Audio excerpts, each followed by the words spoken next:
వ్యవసాయ రంగాన్ని ఆధునీకరిస్తామన్నారు మంత్రులు. వ్యవసాయంలో ఏఐ టెక్నాలజీ వినియోగంపై దృష్టి సారించామని తెలిపారు. ఎన్నికల్లో ఇచ్చిన ప్రతి హామీని నెరవేరుస్తూ ముందుకెళ్తున్నామన్నారు. ఎన్ని ఇబ్బందులున్నా ప్రజా సంక్షేమ పథకాలను కొనసాగిస్తున్నామని స్పష్టం చేశారు. ఇక వరుసగా 4వ రోజు రైతుల ఖాతాల్లో రైతు భరోసా పైసలు జమ చేసింది సర్కార్.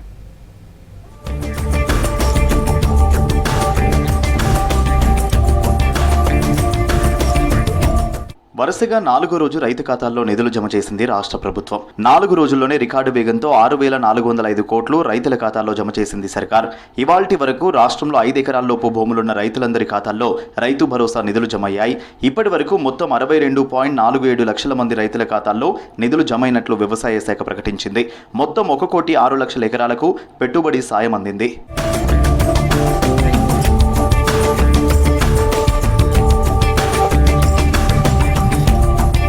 తిరుమల శ్రీవారిని దర్శించుకుని మొక్కులు తీర్చుకున్నారు కార్మిక మైనింగ్ శాఖ మంత్రి గడ్డం వివేక్ వెంకటస్వామి.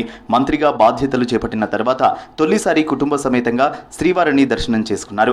ఈ సందర్భంగా మాజీ మంత్రి పరస రత్నం ఆహ్వానంతో మంత్రి వివేక్ వెంకటస్వామి, సరోజ దంపతులు తిరుపతిలోని ఆయన ఇంటికి వెళ్లారు.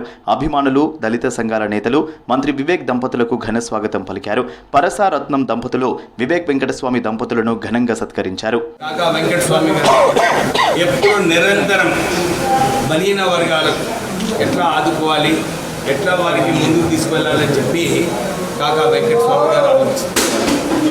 మాకు కూడా అదే వారు ఏదైతే మాకు దారి చూపించినారో కాకా వెంకటస్వామి గారు అదే దారిలో నేను నడుస్తున్నాను. అందరూ మన సుప్రీంకోర్టు డిసిషన్ వచ్చిన తర్వాత, ఎందుకంటే మా నాన్నగారు చెప్పిన మాటలు గుర్తుకొచ్చాయి.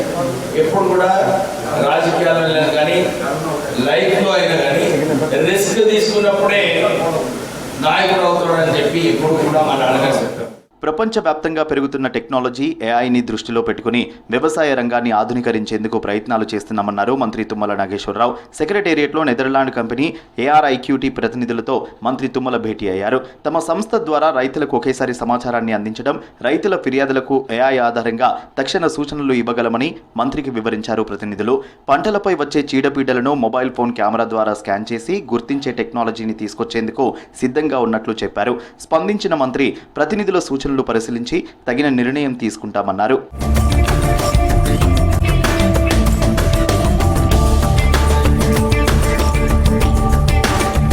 2025-26కు సంబంధించిన వ్యవసాయ యాంత్రీకరణ పథకాన్ని వెంటనే ప్రారంభించేలా చర్యలు తీసుకోవాలని అధికారులను ఆదేశించారు మంత్రి తుమ్మల. 104 కోట్ల రూపాయలను సెగ్మెంట్ల వారీగా కేటాయింపులకు సన్నాహాలు చేయాలని సూచించారు. త్వరలో కేంద్ర ప్రభుత్వం ద్వారా నమో డ్రోన్ దీదీ కింద మహిళలకు 381 డ్రోన్లను పంపిణీ చేయనున్నారు. ఎరువుల సరఫరాపై సమీక్షించి జొన్న రైతులకు చెల్లించాల్సిన డబ్బులను వెంటనే చెల్లించాలని ఆదేశించారు తుమ్మల.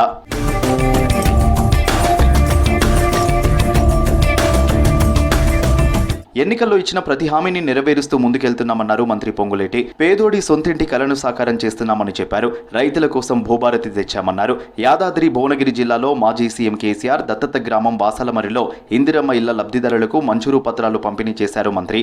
కేసీఆర్ ఆగం చేసిన వాసాలమరిని తాము అభివృద్ధి చేస్తున్నామని చెప్పారు పొంగులేటి.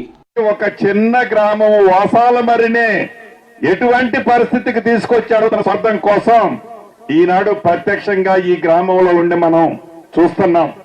అది ఆనాటి పరిపాలన, ఆ పరిపాలన దక్షత. ఎప్పుడు ఎన్నికలు వచ్చినా బొమ్మలు చూపించి ఓట్లు తెచ్చుకోవడం తప్ప నువ్వు నన్ను గెలిపిస్తే ఇగో ఈ డబుల్ బెడ్రూమ్ ఇస్తామనేవి. భవిష్యత్ తరాలకు రాహుల్ గాంధీ దిక్సూచి అన్నారు మంత్రి పొన్నం ప్రభాకర్. రాహుల్ గాంధీ ఒత్తిడితోనే కేంద్రం కులగణన గెజెట్ విడుదల చేసిందన్నారు. హైదరాబాద్ గాంధీ భవన్లో రాహుల్ బర్త్డే వేడుకల్లో మంత్రులు పొన్నం ప్రభాకర్, అడ్లూరి లక్ష్మణ్ పాల్గొన్నారు. కాంగ్రెస్ తోనే బడుగు బలహీన వర్గాలకు న్యాయం జరుగుతుందన్నారు మంత్రులు.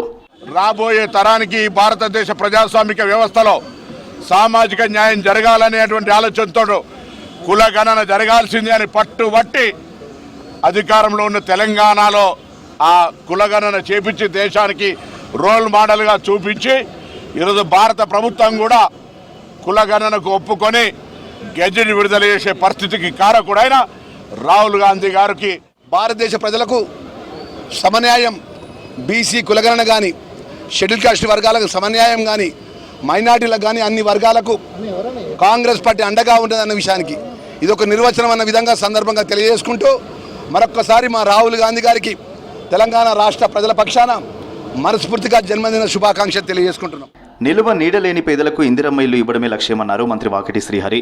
సీఎం రేవంత్ రెడ్డి పాలనలో రాష్ట్రం అన్ని రంగాల్లో ముందుంటుందని చెప్పారు. నారాయణపేట జిల్లా నర్వ ఎంపీడీఓ ఆఫీసులో ఇందిరమ్మ ఇండ్ల లబ్ధిదారులకు మంజూరు పత్రాలు, కళ్యాణ లక్ష్మి, షాదీ ముబారక్ చెక్కులు పంపిణీ చేశారు. ఇల్లు కాలిపోయి వాళ్ళు ఉన్నారు, మంది ఇళ్ళ కిరాయికి ఉన్నారు, వీళ్ళందరికీ కూడా ఇల్లు ఇచ్చేటువంటి సాహసమైన నిర్ణయం తీసుకోవడం అది కాంగ్రెస్ పార్టీకే సాధ్యం, అది తథ్యం. గతంలో కూడా కాంగ్రెసే ఇచ్చింది, ఇల్లైనా భూమైనా. మళ్ళీ ఈరోజు కాంగ్రెస్ రాష్ట్ర పవర్ ఫైనాన్స్ కార్పొరేషన్ లిమిటెడ్కు నవీన్ మిట్టల్ను డైరెక్టర్గా నియమిస్తూ రాష్ట్ర ప్రభుత్వం ఉత్తర్వులు ఇచ్చింది. ఇప్పటికే ఎనర్జీ డిపార్ట్మెంట్కు ప్రిన్సిపల్ సెక్రటరీగా ఉన్నారు నవీన్ మిట్టల్.